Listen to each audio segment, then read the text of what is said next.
They didn't reject you because you weren't enough. They rejected you because you were becoming too much for them to control, and that terrified them. You've been carrying this wound for months, maybe years, thinking something was fundamentally wrong with you, replaying every conversation, analyzing every moment, wondering what you could have done differently. But here's what no one told you. Rejection was never about your worth. It was about their desperate fear of losing power over you.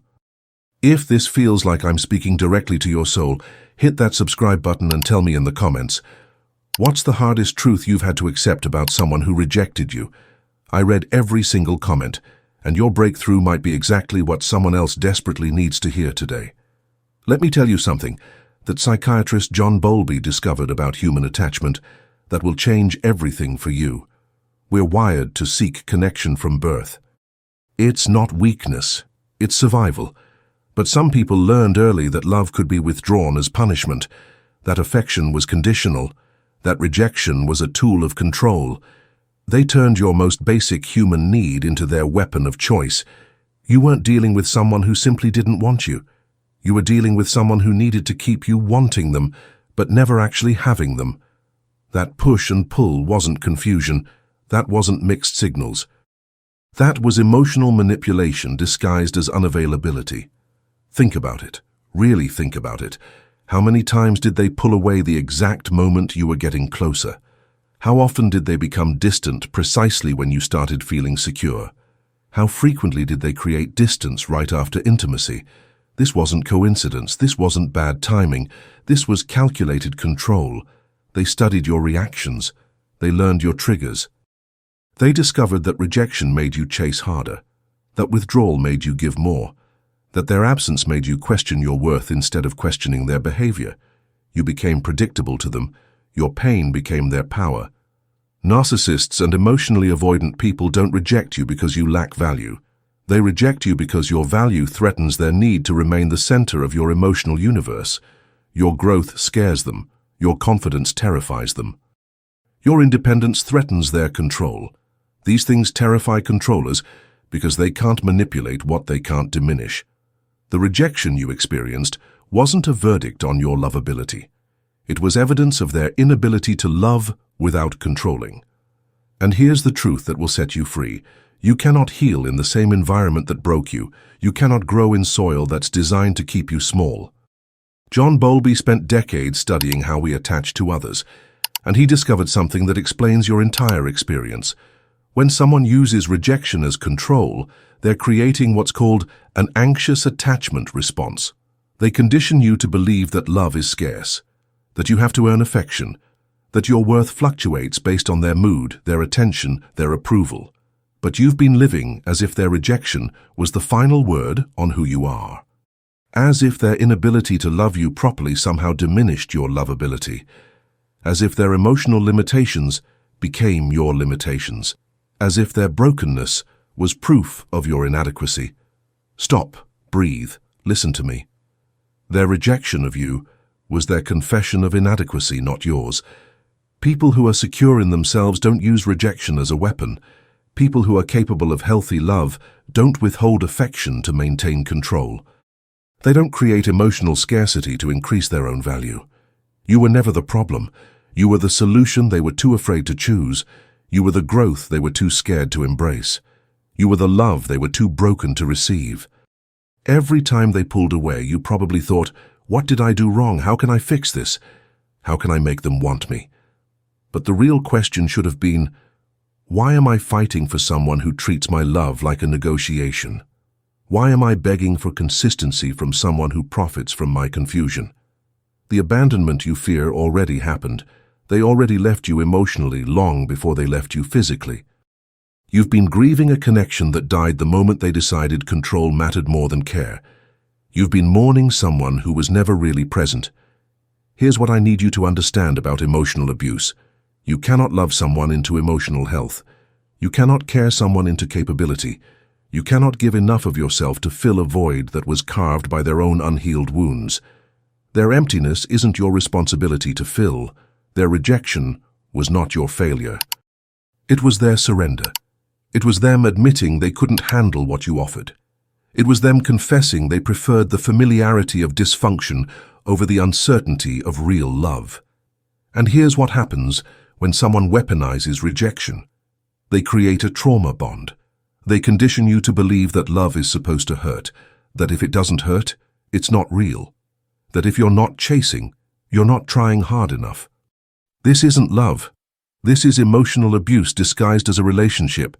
You started walking on eggshells, monitoring their every reaction, editing yourself to be more palatable, more acceptable, more lovable.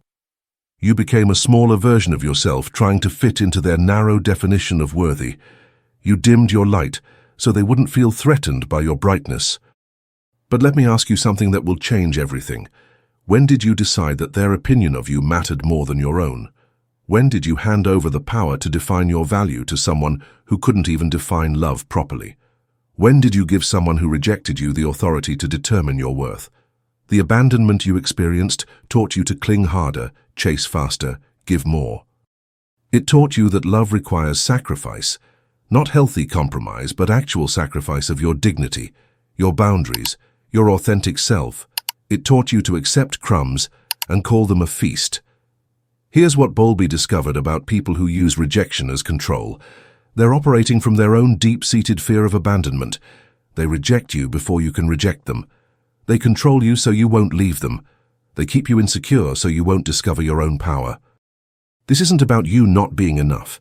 This is about them being terrified that you are more than enough, that if you ever realized your worth, you'd walk away, that if you ever stopped chasing, you'd start choosing, that if you ever healed, you'd see them clearly.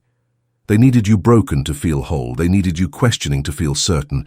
They needed you chasing to feel chosen. That's not love. That's parasitic attachment disguised as romance. You've been so focused on why they didn't choose you that you forgot the most important question. Do you choose you?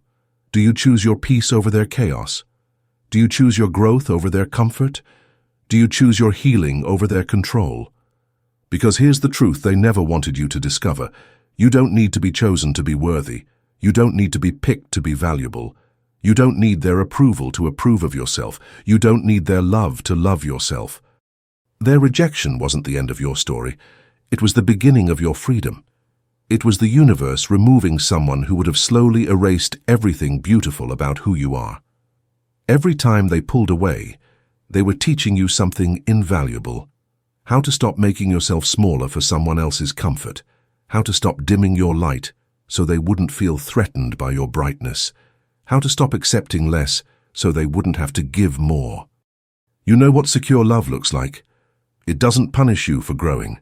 It doesn't withdraw when you succeed. It doesn't use silence as a weapon or affection as a reward system.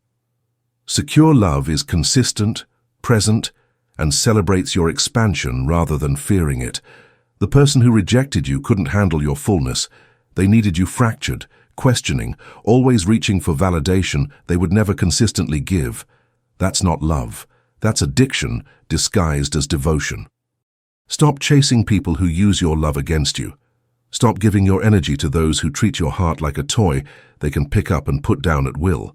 Stop believing that the person who couldn't love you properly has any authority over your lovability. You deserve love that doesn't make you smaller. You deserve connection that doesn't require you to dim your light. You deserve someone who sees your worth and chooses it consistently, not someone who denies your value to maintain their control. You deserve to be seen, chosen, and celebrated, not tolerated, managed, or conditionally accepted. You deserve love that feels like home, not like a battlefield where you're constantly fighting for your right to be loved. The rejection that broke your heart was actually your rescue. It removed you from a dynamic that would have slowly erased everything beautiful about who you are. It freed you from someone who saw your love as a weakness to exploit rather than a gift to cherish. Every narcissist, every emotionally avoidant person, every controller needs someone who will chase them. They need someone who will accept crumbs and call it a feast. They need someone who will question their own worth rather than questioning their behavior. You were perfect for that role until you weren't, until you started growing, healing, questioning, demanding more. And that's when they had to reject you, because someone who knows their worth cannot be controlled. Someone who loves themselves cannot be manipulated. Your rejection was their last desperate attempt to keep you small, but it backfired. Because rejection, when you understand it correctly, becomes redirection. It redirects you toward your worth. It redirects you toward people who can love you properly. It redirects you toward yourself. Now choose yourself. Choose healing. Choose to see their rejection for what it really was, not a judgment of your worth, but a revelation of their limitations. Choose to understand that their inability to love you had nothing to do with your lovability, and everything to do with their incapacity for genuine connection. You were never too much for the right person. You were just too much for the wrong one to control. And that, my friend, is exactly as it should be. Your rejection was their confession. Your healing is your vindication. Your future love will be your celebration. The person meant for you won't reject you to control you. They'll choose you to cherish you. And until that person arrives, you get to practice the most important love of all, the love you give yourself.